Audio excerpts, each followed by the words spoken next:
नमस्कार, मैं डॉक्टर तरन्नुम बानो जयप्रकाश विश्वविद्यालय के अधीन महेंद्र महिला कॉलेज के हिंदी विभाग में सहायक प्राध्यापिका के पद पर कार्यरत हूँ।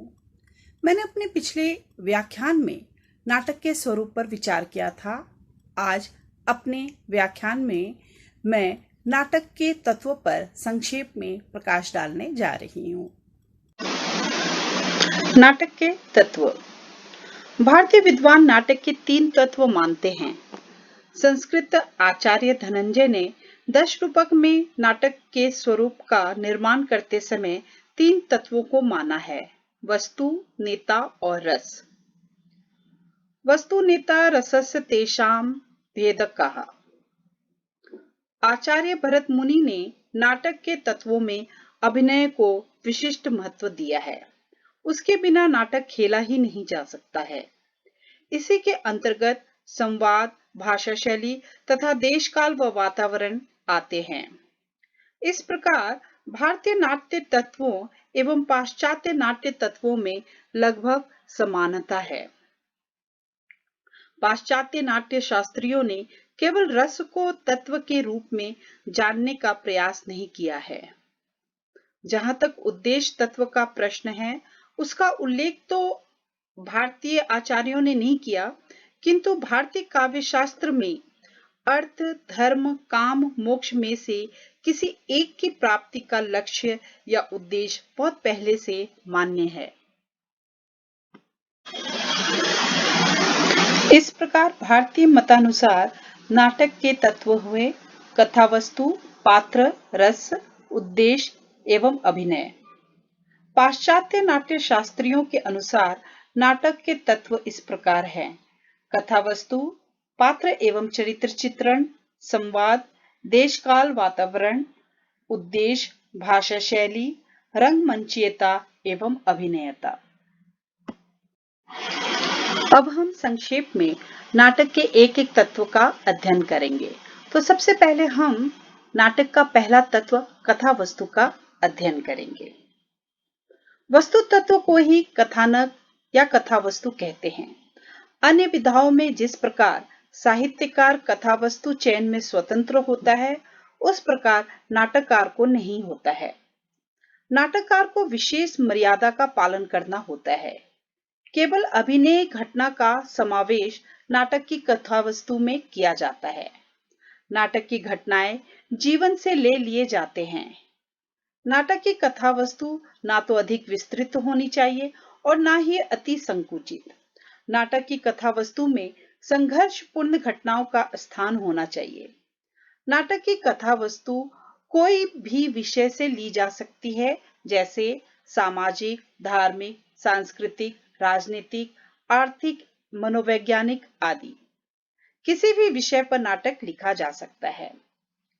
भारतीय आचार्यों के अनुसार नाटक की कथा प्रसिद्ध होनी चाहिए, 5 संधियों का उसमें निर्वाह हो, नाटक की कथा वस्तु में सुख और दुख की उत्पत्ति हो, 5 से लेकर 10 तक उसमें अंक हो। प्राचीन भारतीय मुनियों ने वस्तु के 3 प्रमुख आधार बताए हैं: प्रख्यात अर्थात इतिहास और पुराण प्रसिद्ध कथा, उत्पाद्य अर्थात काल्पनिक कथा, मिश्र अर्थात इतिहास और कल्पना का जिसमें मिश्रण हो। भारतीय आचार्यों ने कथा वस्तु के 2 प्रकार माना है: आधिकारिक, प्रासंगिक।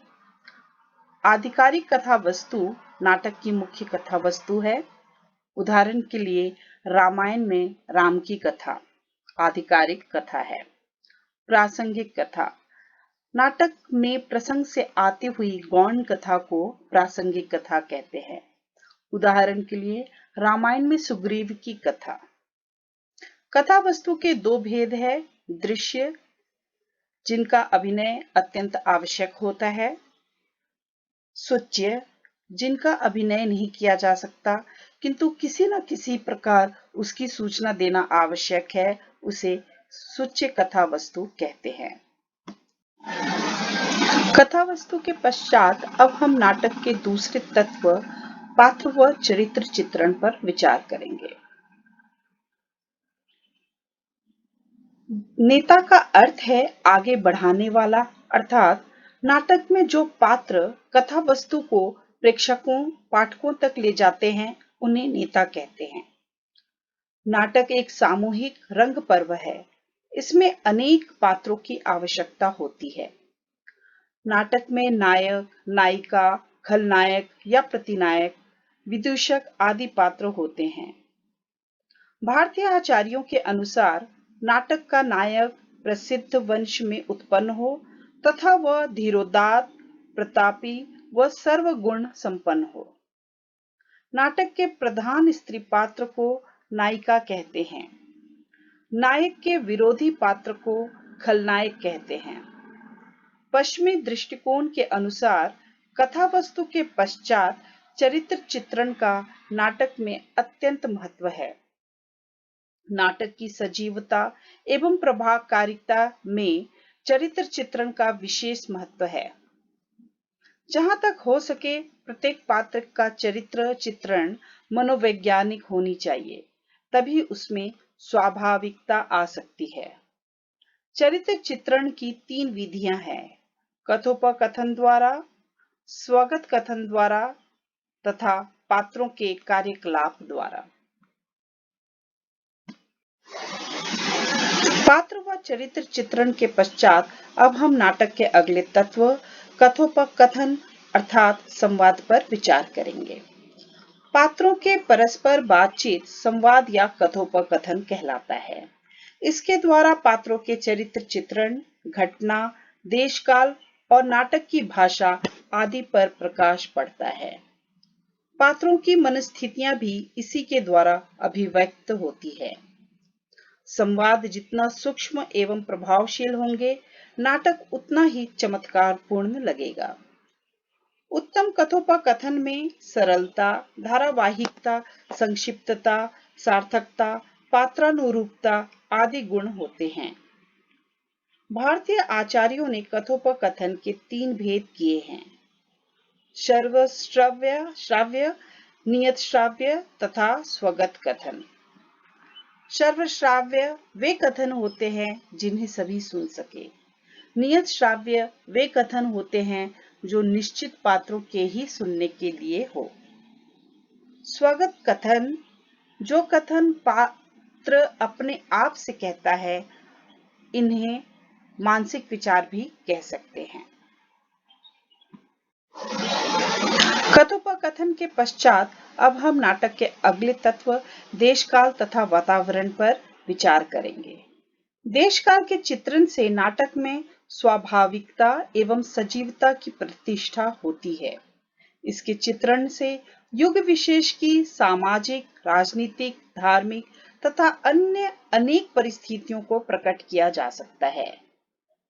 केवल नाटक में ही नहीं बल्कि साहित्य की प्रत्येक विधा में देशकाल तथा वातावरण का यथार्थ चित्रण होना चाहिए।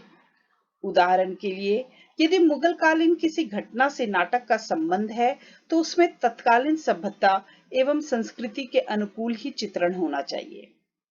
इस तत्व की अवधारणा 3 प्रकार से की जा सकती है: पात्रों की वेशभूषा द्वारा, पात्रों की भाषा द्वारा, तत्कालीन अवस्था के चित्रण द्वारा। नाटककार को यह ध्यान में रखना चाहिए कि जिस स्थान में और जिस समय लोग जैसे वस्त्रभूषा धारण कर रहे हैं, उसके पात्र भी वैसी ही वेशभूषा धारण करें।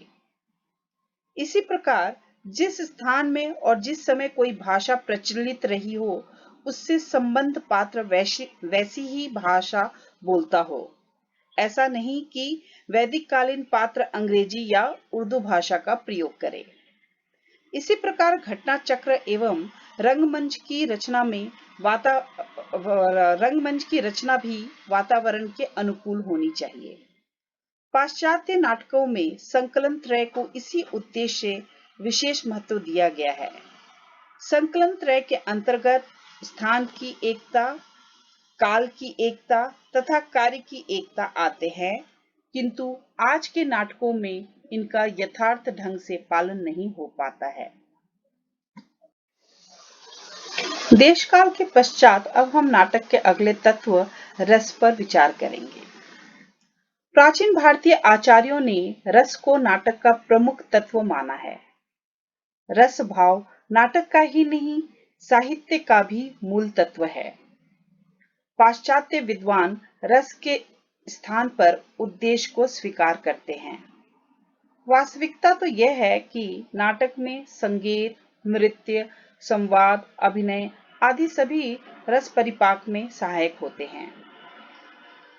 नाटक में श्रृंगार, वीर, करुण में से किसी एक की प्रधानता होनी चाहिए। शेष रस गौण रूप में आ सकते हैं। भरत मुनि ने पात्र, वस्तु, अभिनय आदि सब तत्वों का रसानुकूल होना आवश्यक माना है। रस के पश्चात अब हम नाटक के अगले तत्व उद्देश्य पर विचार करेंगे। भारतीय आचार्यों के अनुसार रस की अभिव्यक्ति ही नाटक का मुख्य उद्देश्य है। रसानंद की प्राप्ति के साथ भारतीय आचार्यों ने धर्म, अर्थ, काम, मोक्ष की प्राप्ति तथा महान जीवन आदर्शों की उपलब्धि नाटक का उद्देश्य माना है। जीवन के प्रति आदर्शवादी दृष्टिकोण होने के कारण भारतीय आचार्यों ने नाटक को सुखांत माना है। पाश्चात्य नाटक शास्त्री उद्देश्य को नाटक का मुख्य तत्व मानते हैं। पश्चिमी आचार्यों ने साहित्य की भांति नाटक का उद्देश्य जीवन की व्याख्या या आलोचना माना है। वे नाटक में सामाजिक, धार्मिक, राजनीतिक आदि समस्याओं का उद्घाटन करते हैं। समस्याओं का उद्घाटन और उनका सम्यक विवेचन पाश्चात्य नाट्य शास्त्रियों की दृष्टि से नाटक का प्रमुख उद्देश्य है। पाश्चात्य प्रभाव के परिणाम स्वरूप आज भारतीय नाटकों में भी जीवन की समस्याओं का खुलकर चित्रण होता है। उद्देश्य की अभिव्यक्ति नाटककार पात्रों और संवादों के माध्यम से करता है। नाटक का उद्देश्य जितना महान होगा, उसकी कृति भी उतनी महत्वशील होगी। उद्देश्य के पश्चात अब हम नाटक के अगले तत्व भाषा शैली पर विचार करेंगे। नाटक की भाषा अन्य साहित्यिक विधाओं की अपेक्षा सरल और स्पष्ट होनी चाहिए। नाटक दृश्य विधा होने के कारण सभी कुछ दर्शकों के समक्ष अभिनय के रूप में प्रस्तुत किया जाता है। अतः शब्द और वाक्य ऐसे होने चाहिए जो सुनते ही स्पष्ट हो जाए, किंतु प्रभाव शक्ति की अनिवार्यता भी इसका विशेष गुण है।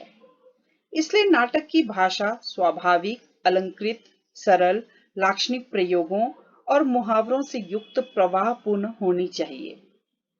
अभिव्यक्ति के प्रकार को शैली कहते हैं। शैली भाषा, शब्द और वाक्य योजना आदि के साथ साथ चलती है।